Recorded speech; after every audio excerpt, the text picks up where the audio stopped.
সুপ্রিয় দর্শক, আসসালামু আলাইকুম রহমতুল্লাহি ওবারাকাতু। সুপ্রিয় দর্শক, আজকে যে আলোচ্য বিষয়টি শিরোনামটা এরকম হবে যে স্বাধীনতার সপক্ষের শক্তি সবাই এক হন। আমি এই ভিডিওটি কেন করছি, আসলে এই কথাগুলো কেন বলতে চাচ্ছি, যে স্বাধীনতার সপক্ষের শক্তি সবাই এক হতে কেন বলছি। স্বাধীনতার সপক্ষের শক্তি বাংলাদেশে এক, এটা তো সাধারণ কথা, এটা তো খুবই স্বাভাবিক কথা।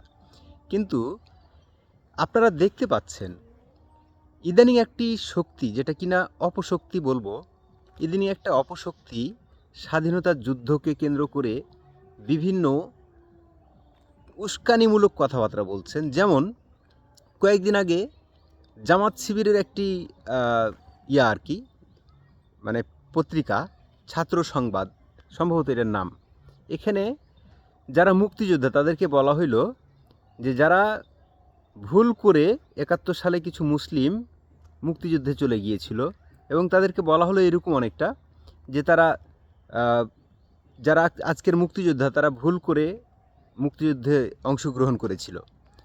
এই যে প্রবণতা তাদের মধ্যে, অর্থাৎ তারা মনে করে, এখনও তারা মনে করে যে বাংলাদেশের যে স্বাধীনতা, এই স্বাধীনতাটা হচ্ছে ভুল করে আসা একটা স্বাধীনতা, অর্থাৎ এই স্বাধীনতার কোনো প্রয়োজন ছিল না। তারা এখনও বিশ্বাস করে ভারতের বিরোধিতা করে। তারা মনে করে যে ভারত যে আমাদেরকে ৭১-এ যে আমাদেরকে মানে মিত্র বাহিনী দিয়ে আমাদেরকে সাহায্য করেছিল, এই যে ভারতের যে বিদ্বেষ, ভারতের প্রতি বিদ্বেষ, অর্থাৎ যারা দেখবেন যারা আওয়ামী লীগকে খুব ঘৃণা করে, যারা মুক্তিযুদ্ধকে খুব ঘৃণা করে, তারা ভারতকে প্রচণ্ড পরিমাণে ঘৃণা করে। আবার তারা দেখবেন বঙ্গবন্ধুকেও ঘৃণা করে। একই সূত্রে গাথা। কারণ ভারতের প্রতি তাদের চরম বিদ্বেষ, চরম ক্ষোভ একটি কারণে, শুধুমাত্র একটি কারণে, যে কারণটা হলো যে ৭১-এ কেন ভারত আমাদেরকে মানে সাহায্য করলো। ৭১-এ যদি ভারত সাহায্য না করতো তাহলে হয়তো বা বাংলাদেশ রাষ্ট্রটি স্বাধীন হতো। কিন্তু অনেক অনেক মানুষ, জনগণ, বাংলাদেশের এমনিতে ৩০ লক্ষ মানুষ শহীদ হয়েছে।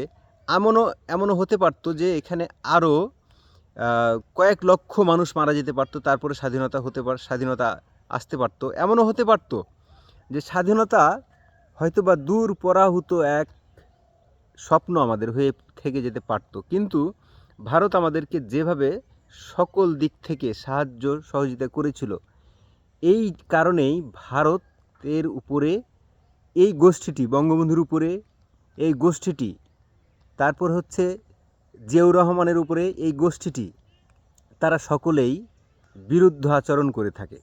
আজকে ২৪-এ এসে দাঁড়িয়ে বলতে হয় স্বাধীনতার সপক্ষের শক্তিগুলো এক হতে বলছি, এই কারণে যে কোথাও যেন ম্যাটিকুলাসলি স্বাধীনতার সপক্ষের সকল স্মৃতি বিজড়িত সকল কিছুকে অস্বীকার করার একটা প্রবণতা, এবং স্বাধীনতার যুদ্ধকে খাটো করার একটা প্রবণতা, এবং স্বাধীনতার যুদ্ধকে খাটো করে ২৪-এর চেতনাকে তারা এখানে প্রতিষ্ঠিত করার একটা প্রবণতা তাদের মধ্যে লক্ষ্য আমরা করছি। এই যখন লক্ষ্য, তখন আসলে আমরা সবাই কি বলতে পারি যে স্বাধীনতার সপক্ষের শক্তি, সে আওয়ামী লীগ, সে বিএনপি, জামায়াত ইসলাম আছে কিনা আমি জানি না, তবে এই প্রজন্মের কেউ থাকতেও পারে যারা কিনা স্বাধীনতার সপক্ষের শক্তি। তো যারা স্বাধীনতার সপক্ষে শক্তি, তাদেরকে আমি বাম ডাম কমিউনিস্ট যা কিছু আছে সবাইকে বলবো, স্বাধীনতার সপক্ষের শক্তি আপনাদের এখন এক হওয়ার সুযোগ এবং সময় এসেছে। কারণ আপনারা যদি স্বাধীনতার সপক্ষের শক্তি এক না হন, তাহলে বাংলাদেশের কৃষ্টি, কালচার, সংস্কৃতি এই সব ভুলণ্ঠিত হতে চলেছে। দিনে দিনে দেখবেন এই যে আমাদের স্বাধীনতার পক্ষে আমরা যে যুদ্ধটি করেছিলাম, আমরা যে ৭১-এর যুদ্ধটি করেছিলাম, আমরা কতগুলো বৈষম্য থেকে আমরা বের হয়েছিলাম। এই যে আমরা আজকে নারী ফুটবল আমরা খেলে বিশ্ব দরবারে আমরা কিছু দেখাতে চাই, আমাদের অনেক কিছু অর্জন নাই, তারপরেও আমরা যে ছোট ছোট অর্জনগুলো করতে চাই, যেমন এই যে নারী ফুটবল, দিনাজপুরে জয়পুরহাটে নারী ফুটবল টিমকে যারা প্রতিহত করতে চায় তৌহিদি জনতার ব্যানারে, তারা মনেই করে বসেছে যে আমরা ক্ষমতায় চলে গেছি। তারা খেলাফত প্রতিষ্ঠা করে ফেলেছে। আরে ভাই, খেলাফত প্রতিষ্ঠা কিংবা ইসলামী রাষ্ট্র আমরাও চাই, কিন্তু এইভাবে হবে না তো। আপনি যেভাবে প্রতিষ্ঠিত করতে চাচ্ছেন গায়ের জোরে, এটা এভাবে হবে না। আপনি যদি কাউকে বুঝিয়ে শুনিয়ে যদি আপনি নিতে পারেন, তাহলে আপনি আপনার জায়গাতে নিতে পারবেন, কিন্তু মানুষকে পিটিয়ে আপনি আপনার রাস্তায় নিয়ে আসতে পারবেন না। এটা গণতন্ত্রের বিরোধী, এটা আপনার স্বাধীনতার বিরোধী। আমাদের স্বাধীনতার অন্যতম যে স্তম্ভ ধর্মনিরপেক্ষতা, এই ধর্মনিরপেক্ষতা আজকে যে কোনোভাবে ছুঁড়ে ফেলে দেওয়ার একটা প্রবণতা।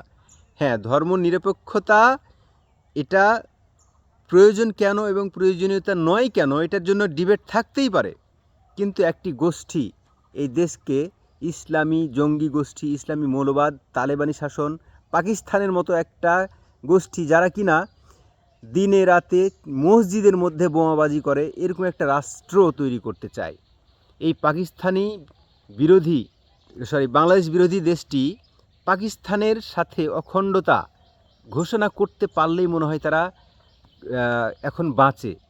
বিষয়টা এরকম যে যদি তারা পারত, আবার পূর্ব পাকিস্তান এবং পশ্চিম পাকিস্তানকে এক করে দিয়ে বাংলাদেশ এবং পাকিস্তান এক হয়ে যেত। তারা যদি পারত এমন কাজটি তারা করতে একবার পিছু পা হতো না, কিন্তু এটা যে সম্ভব নয়। বাংলাদেশ একটা স্বাধীন সার্বভৌম দেশ, এই স্বাধীন সার্বভৌম দেশের তারা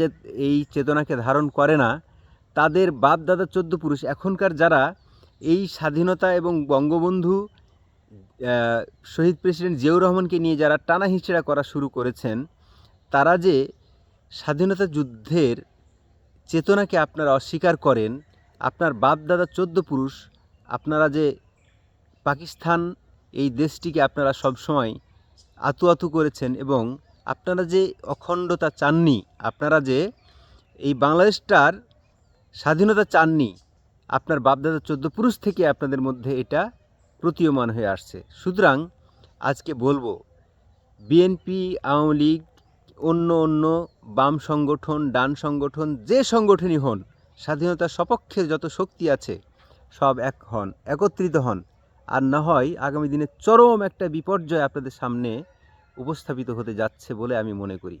সুপ্রিয় দর্শক, আপনারা কে কী মনে করেন? আমার সাথে আপনাদের মতবিরোধ থাকতেই পারে, আমাদের দেশে এরকম মতবিরোধ থাকবে, এটা স্বাভাবিক কথা। সুপ্রিয় দর্শক, আপনারা সুস্থ থাকবেন, ভালো থাকবেন। চ্যানেলটি নতুন, অনুগ্রহ করে রিকোয়েস্ট করছি সাবস্ক্রাইব করে চ্যানেলটিকে এগিয়ে নিন এবং আমাকে আপনাদের সাথে রাখবেন। আসসালামু আলাইকুম রহমতুল্লাহি ওয়া বারাকাতুহু।